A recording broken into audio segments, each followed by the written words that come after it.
Makanya dibilang orang mbah-mbah kita, wong kok orang Jawa kan, iya kan? Iya. Berarti kan orang Jawa itu tempatnya orang yang mengerti, itu. Tapi Jawa sekarang di situ dipandang inilah itulah kan gitu. Kehancuran dunia itu karena apa? Karena sifat-sifat karsa yang tidak terkendali, budi mulia sudah tidak bisa membendung lagi ya. Karena apa? Sebagian besar yang menjadi faktor kehancuran dunia ini adalah manusia. Padahal manusia itu seharusnya menjadi khalifah dari makhluk lain. Bagaimana Mas Tinus? Manusia itu tidak diberikan hak untuk menghukum manusia sebenarnya. Betul. Ya kan? Kita nggak usah menghukum orang itu akan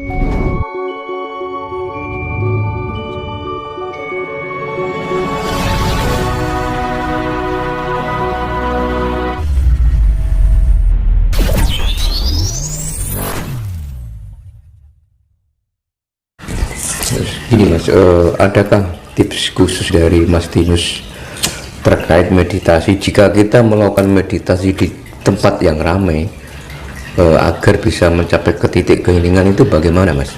Ada tips nggak dari Mas Tinus? di tempat ramai itu ya jangan, namanya meditasi itu jangan disengaja-sengajakan ya. Harus di tempat ramai, harus di tempat hening. Dimanapun kita berada, kita lakukan aktivitas spiritual. Makanya saya bilang tadi, spiritual itu ya memahami apa segala, entah itu di tempat keramaian, entah di tempat sunyi, kita bisa melaksanakan. Selama kita mampu memahami segala perjalanan kehidupan itu, ya itu ya bagian dari spiritualitas kan gitu. Maksudnya gini Mas, meditasi misalkan di tempat ramai gitu betul. Bagaimana kita untuk mencapai titik keheningan? Ya sama aja kalau kita meditasi di tempat kuburan, kemana gitu loh, bedanya apa kan gitu. Kan kuburan kan ya ramenya rame gaib, iya kan, untuk melatih mentalitas kan gitu kan, ya nggak masalah. Tapi dasar pokoknya harus keheningan dulu itu. Dan nanti kalau orang yang masih awam langsung belajar di tempat keramaian nggak bisa. Sebenarnya gini, kita melatih ketenangan di dalam keheningan. Misalkan aku pernah bilang kerap melek bengi kan gitu, melek malam itu apa, biar kita bisa, karena gini, ketika kita melek malam sendiri, otomatis yang diajak bicara adalah diri kita sendiri ya kan. Makanya ketika kita sering berbicara dengan diri kita sendiri, itu membuat kita semakin cerdas, yang akhirnya tidak mengerti menjadi mengerti ya kan gitu. Introspeksi diri, perenungan diri, pemahaman diri, kekuranganku apa ya kan, kira-kira emosionalku tingkat sekarang itu seberapa harus saya kendalikan biar menjadi perilaku yang lebih baik lagi. Otomatis kan kalau orang ngobrol, makanya kan temennya rokok kan gitu kan, ngobrol dengan diri kita sendiri, perenungan kan gitu. Makanya kan ada tiga kon, heneng hening heneng hening heneng henung hening kan gitu kan. Heneng dulu, henung, merenung, baru hening kan gitu. Lah kalau kita sudah melatih keheningan itu, kita latih terus tiap hari, jangan dibatasi yang namanya perjalanan spiritual. Itu kan suatu pertanggungjawaban dan pengabdian kita, bahwa kita diberikan raga ya, diberikan roh,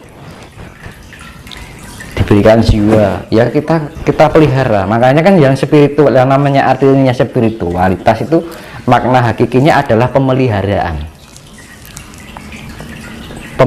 diri kita sendiri, juga memelihara alam semesta. Makanya kan ketika kita memelihara diri kita, sama juga kita memelihara alam kita dan memelihara Tuhan yang sudah dijawantahkan ke dalam diri kita. Sifat-sifat Tuhan itu ketika kita merasakan keberadaan Tuhan, maka sifat-sifat Tuhan itu akan menyatu dengan diri kita ya.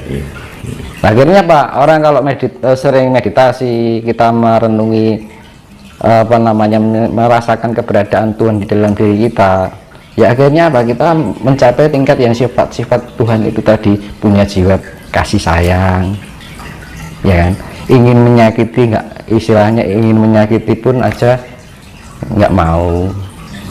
Kita ngomong aja kita mikir, rajinin diri ono ning lati ya kan.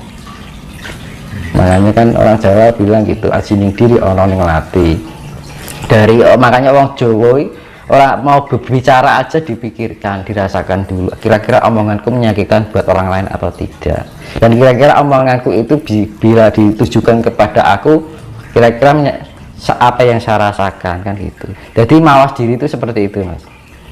Jadi sebelum kita melakukan tindakan pada orang lain, kita pikirkan dulu tindakan kita yang ditujukan pada diri kita, kira-kira enak enggak gitu. Ya.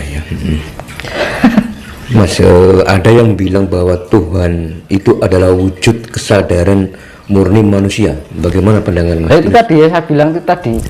Kesadaran murni itu kita bisa menyadari keberadaan, merasakan keberadaan Tuhan itu tadi. Itu sama aja toh? Iya.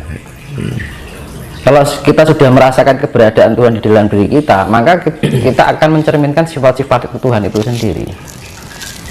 Tapi kalau belum bisa mencapai itu, ya kita masih mempunyai sifat arogansi, sakarepe dhewe. Kita nggak sengaja kata-kata kita menyakiti hati orang lain, ya. Rasa pangrasa tidak ono. Ibarat kita mau mandi aja, kita merasakan air yang terguyur di dalam tubuh kita, ya. Mau makan aja terima kasih ya Tuhan, mau minum matur nuwun Gusti, kan gitu. Nah itu baru orang yang namanya orang yang benar-benar Jawa. Diarani yang bilang orang Jawa itu orang Jawa kan. Nah Jawa ki artinya ngerti kan gitu. Makanya dibilang orang mbah-mbah kita kok orang Jawa kan. Iya kan? Iya. Berarti kan orang Jawa itu tempatnya orang yang mengerti itu. Tapi Jawa sekarang di situ dipandang inilah itulah kan gitu, ya kan. Bagaimana banyak manusia yang menjadi aparatur hukum Tuhan? Bagaimana menurut Mas Dimas lihat hal ini? Maksudnya gimana? Kan banyak manusia yang menjadi aparatur Tuhan. Nah, yang menjadi aparatur Tuhan itu pas sudah mengenal Tuhan kan gitu loh. Iya. Bagaimana Mas Dimas melihat manusia itu tidak diberikan hak untuk menghukum manusia sebenarnya, ya kan. Kita nggak usah menghukum orang itu akan dihukum oleh perilakunya sendiri secara otomatis. Iya. Ya.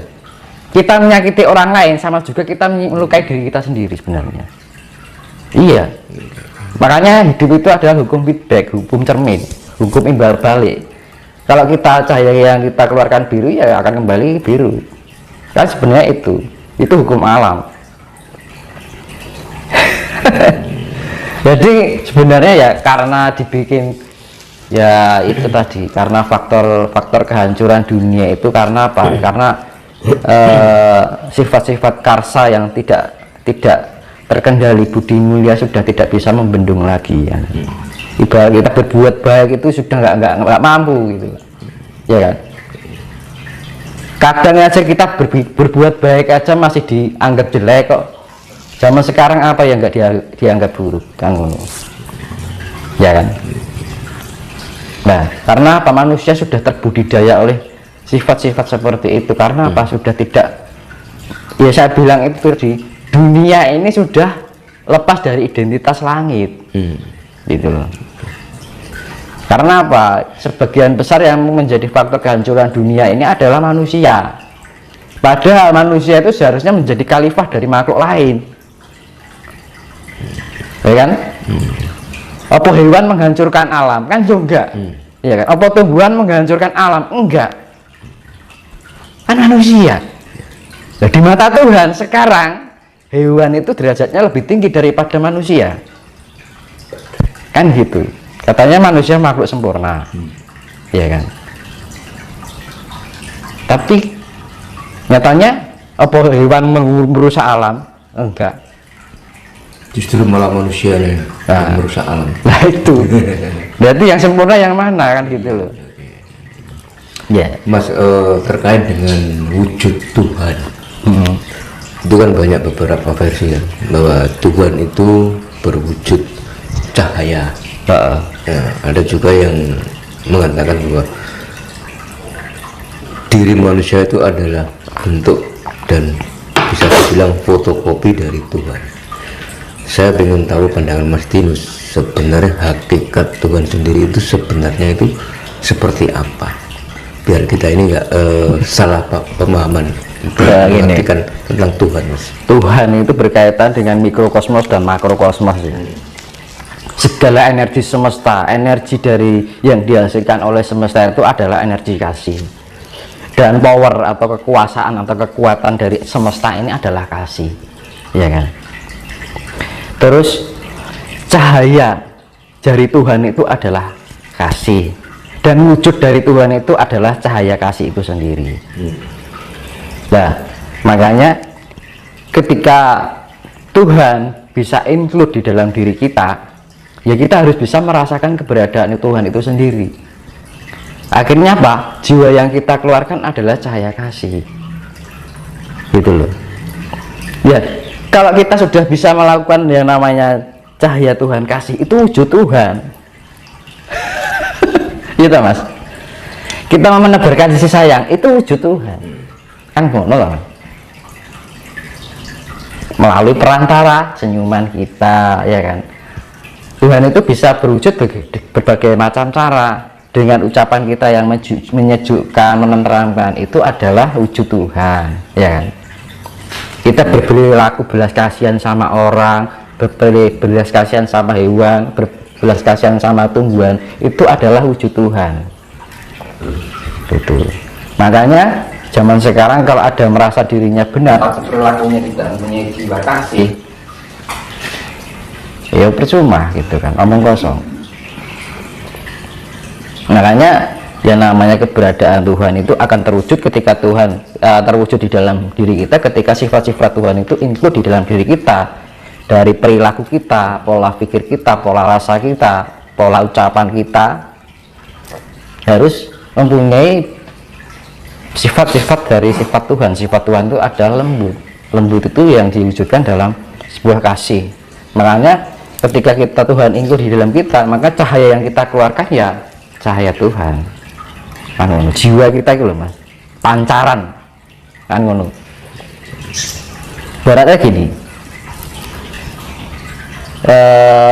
ini Tuhan, ini cahayanya, ya kan.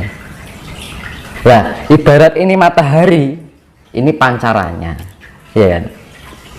Ibarat ini mata air, ini pancurannya, kan gitu Mas. Nah, kita harus menjadi pancaran dari Tuhan itu,